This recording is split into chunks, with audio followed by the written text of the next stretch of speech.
Hola mis queridos hermanos y hermanas en Cristo, este es su canal Fe y Vida, Reflexión Dominical. Celebramos hoy el 28º domingo del tiempo ordinario.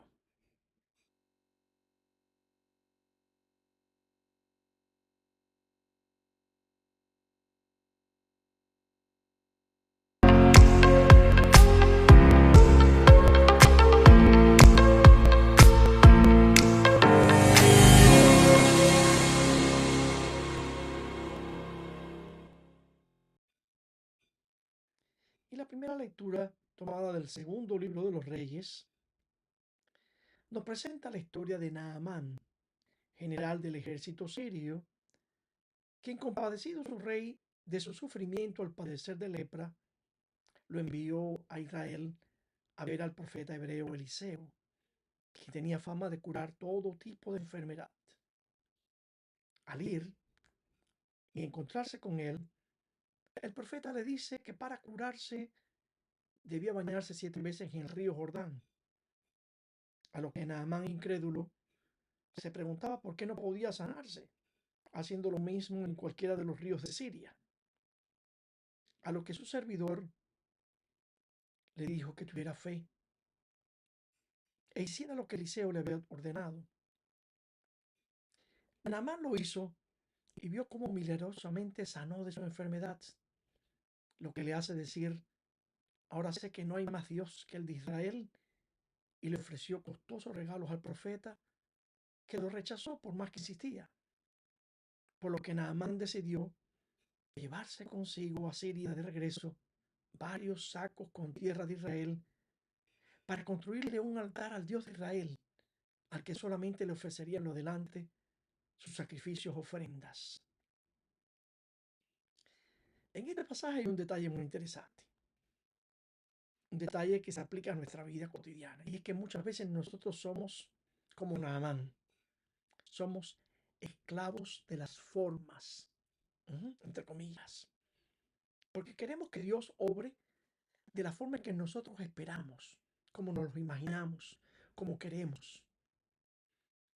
Y de esa forma expresamos que queremos que la salvación o sanación que esperamos de Dios ocurra de la manera que imaginamos, soñamos o esperamos, sin entender la forma misteriosa en que Dios obra.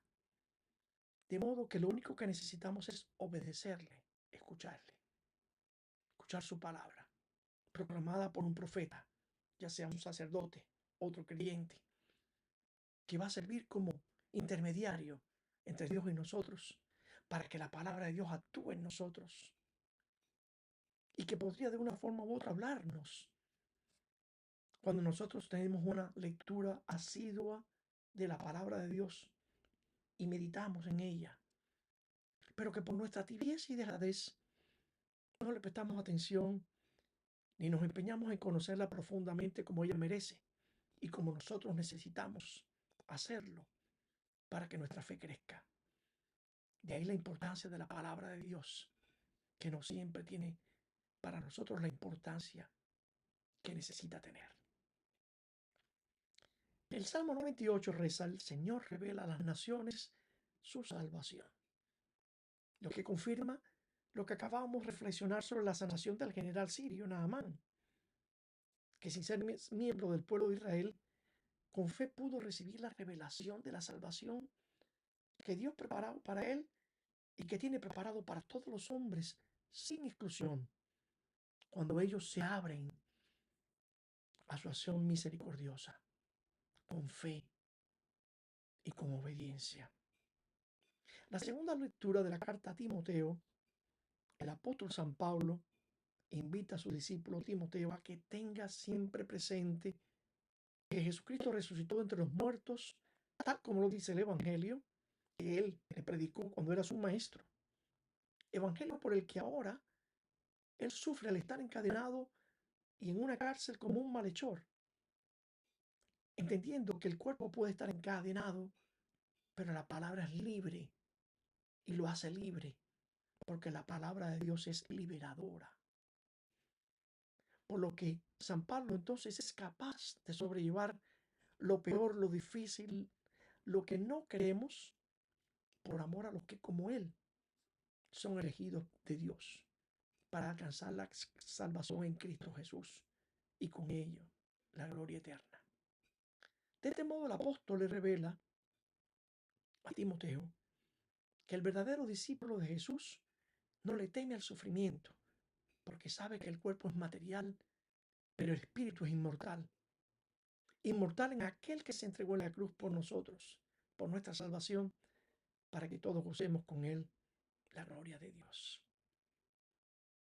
En tanto, el Evangelio de San Lucas nos presenta a Jesús de camino a Jerusalén, pasando por los territorios de Samaria y Galilea. Y por el camino se le presentan 10 leprosos que vivían en las afueras del pueblo, ya que por su enfermedad tenían prohibido entrar en él y entrar en contacto con las otras personas. Y los leprosos le piden que tenga compasión de ellos y los sane. Y aquí hay un detalle importante que no se menciona, que nos permite darnos cuenta de que ellos han escuchado de los milagros de sanación que Jesús ha realizado en otros lugares. Y ellos también quieren recibir ese don de Jesús. Entonces Jesús les ordena que vayan a presentarse a los sacerdotes en el templo de Jerusalén. Y allí ofrezcan las ofrendas y sacrificios debidos por la sanación, los que estaban establecidos. Y ellos se ponen en camino. Y por el camino ven cómo van quedando sanados. Y uno de ellos, viendo que había sanado de la lepra, en lugar de ir a Jerusalén, entendió que él debía hacer otra cosa contraria, que él debía regresar para agradecerle a Jesús. Y al encontrarse a Jesús, se postra a sus pies y le da gracias. Y entonces viene esta pregunta tan curiosa de Jesús que le dice, ¿no eran 10 los que quedaron limpios de lepra? ¿Dónde están los otros 9? No había nadie fuera de ese extranjero que volvió para darle gloria a Dios. Y esto nuevamente nos recuerda la historia de Naamán, el general sirio curado por su fe, quien regresó a darle gracias y regalos a Eliseo. Aquí Jesús nos revela que este leproso que regresó a adorarle era un extranjero. La salvación no es solo para los israelitas, es para todos los hombres. Jesús nos manifiesta una vez más lo que reveló en su epifanía a los reyes magos y en los milagros que realizó en Galilea y Samaria, que la salvación de Dios es universal para todos, sin excepción ni exclusión, no solo para los judíos como ellos pensaban, pero para ello hace falta fe, fe en Jesucristo. Cuando tenemos fe podemos ver milagros en nuestra vida. No hace falta nada más, solo fe en Dios y en su único Hijo Jesucristo. Por lo que el evangelista concluye su relato con las palabras de Jesús al extranjero sanado que le dice, levántate y vete, tu fe te ha salvado. Dios, para salvarnos, solo nos pide que tengamos fe verdadera, una fe que nos hace colaboradores suyos en nuestra propia salvación. No una fe puesta en el milagro, sino en quien lo realiza, aquel que puede hacernos partícipes de su misma vida divina y eterna. No es la curación de una enfermedad determinada o la extensión de vida por muchos años la que determina nuestra fe, sino la fe en aquel que todo lo puede y quiere que compartamos su misma vida divina y su gloria. Mis queridos hermanos y hermanas, oremos continuamente, dándole gracias a Dios por las gracias y bendiciones con las que Él colma nuestras vidas. Pero en particular démosle gracias por la fe en su único Hijo Jesucristo, pidiéndole que aumente nuestra fe y aprendamos a confiar en Él sin límites y sin temores, de modo que seamos colaboradores suyos en nuestra propia salvación y que con el ejemplo de nuestra vida sirvamos para que otros también quieran salvarse y colaboren con Él en su salvación. Que Dios los bendiga siempre a ustedes y a sus familias. Nos encontraremos nuevamente en su canal Fe y Vida, Reflexión Dominical.